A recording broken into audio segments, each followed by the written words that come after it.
The Empire of Silence was not born from the clash of swords, but from the weight of fear.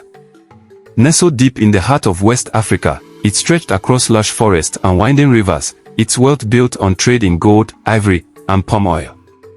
The people lived under the reign of Oba Ezin, a ruler whose power was as unshakable as the red earth beneath his palace.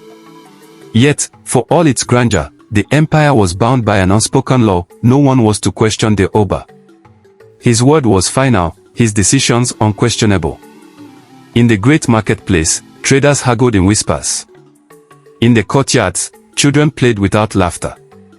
Even in the royal court, the chiefs bowed in silence, their eyes fixed on the ground. It was said that the empire's strength depended on this quiet obedience, that the gods themselves demanded it.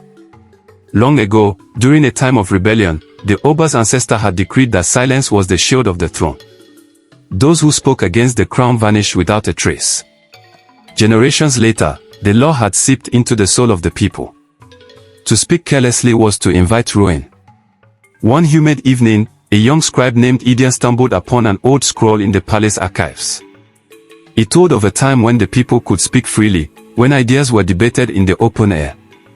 The discovery ignited a dangerous thought in his mind: was silence truly the will of the gods, or the will of men?